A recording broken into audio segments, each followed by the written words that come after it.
Philosophers talk to our times, a historian's perspective. Back when I was a lad, oh God, so 50 years ago, half a century, we were right on the fag end of teaching the Ladybird Books Reads Hegel version of history. This was a mighty myth, kind of this septodial, but translated into simple language for kids. English history then, notice it's English, plausibly British history, was the story of the great adventure, the adventure of reason. Because really the philosopher behind all of this, I suppose, although he is so much cleverer, is Hegel. Back in about 1820, Hegel famously wrote, "The end of history was when reason realized its own power and the fact that it made the world it saw." History ended with him. And he also famously argued that the most perfect state was the Prussian bureaucracy of his day, that was able to maximize potential and suppress dissent. That myth, that history ends with me, is of course a terribly powerful one, and one that is always essentially true. Hegel's history ended in 1830 when he died. As Heidegger says in Being and Time, being ends with Darwin's death. Your being might stretch way into the past, but as you have being, there's always a moment that it finishes. So the psychological need to see yourself and the fact that you live through the first moment of a past as the end of history is pressing and obvious and powerful. More than that, of course, Gellner is not totally wrong. Reason does change the world. Once you can manipulate materiality and create huge societies based on industrial complexes and answer in differing ways problems of poverty or hunger, then the world will never be the same again. So there is at least some sort of direction in history. A moment something changes. It's just the question is what? And that is the question I will go back to again and again on this very short series. It's going to last till about Friday. You'll also notice the background changes.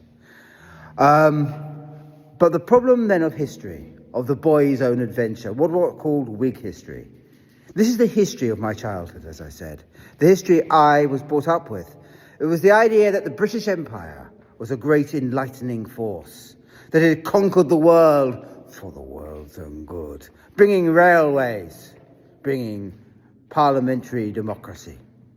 It was the kind of history I think that Britain really revelled in 50 years ago to make sense of the end of the empire.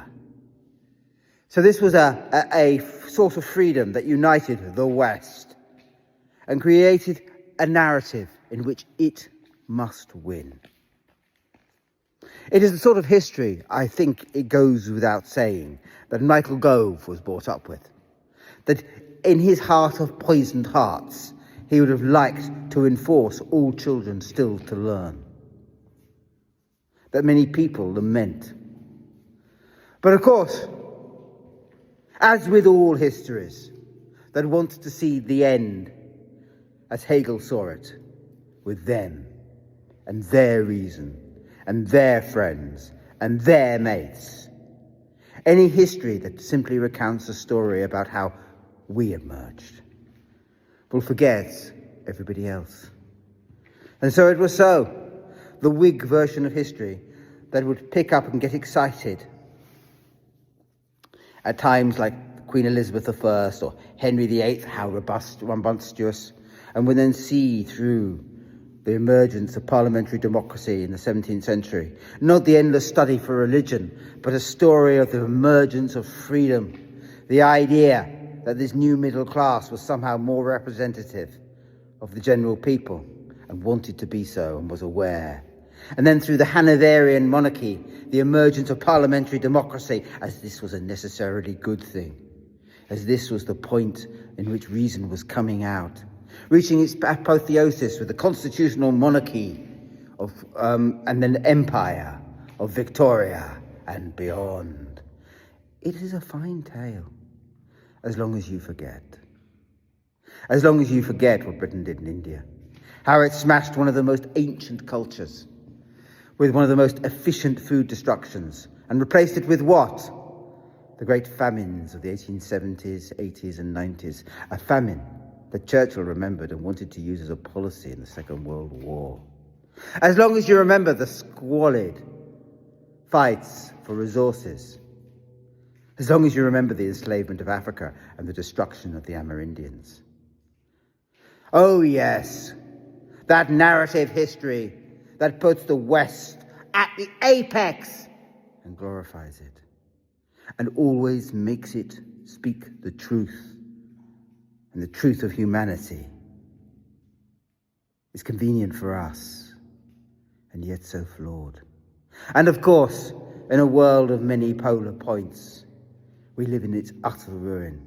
One of the reasons people and things like Putin can propagandally be successful is the minute you move beyond Whig history, the West has never worked out a convincing other story. Not really. And so we have to lie and pretend that the West is always moral and pure and best, when of course it isn't. It's always performing its own little squalid set of motives. And we might say those motives are better than your motives. And maybe they are. But we've got no story to back up that mere blind assertion. And the history looks quite different if you're in Africa or India or China. One of the things, though, to notice about Whig history is that it isn't linear. I think I want to point this out to you because it will matter when we consider other sorts of history. So Whig history believes in change and believes in progress, but progress isn't even. In this account of history, in the account I was taught, Anglo-Saxonism was difficult. The Anglo-Saxons were sort of free, but they were so primitive, my darling. And the Normans who replaced them, this is very dialectical, were very, very organised and military, but soulless. And so it went on into the morass of the Middle Ages, where Whig history has very little to talk about. Nothing really happened. It was all quite a few wars, all the way up into Agincourt. And in Agincourt, Britain discovered, of course, for the very first time, perhaps, that knights were not as good, sound British yeomen. And then you go on to the agony of the Wars of the Roses, but we better forget them. And then you get to the Tudors, and their heart starts to beat. So there are these epic epochs that you go through. This is then the history that likes to divide up history into periods, moments of change, moments that we become more like us, more like us, more like us. So you end up with a kind of escalator to modernity, which is a vision of history that we would all like in the end. We would all like to be its goal, its end, its solution. The moment the world became simple and life stopped being complex. This was the perfect vision of Hegel, after all.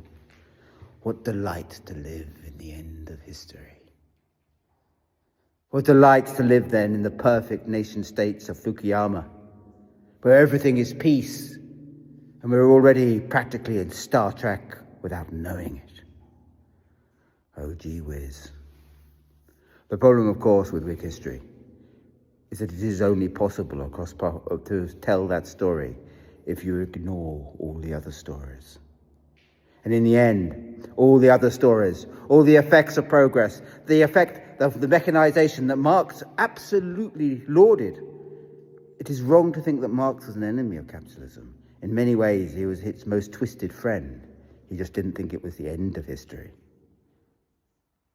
It is then wrong to ignore how progress creates pain, and wrong to ignore how in the end that pain comes back to bite the progress. However much you want to laud advance and progress and say, yes, we'll just adapt. Maybe. But it's that adaptation based on pain, and what will then happen? These are the questions that a good Marxist asks, but it's also a good questions that a good Foucauldian must always ask. What is the cost of this progress? What does it really mean? Where does it actually go? Why is Whig history wrong? In the sense, there is no freedom emerging. So what is emerging in the end?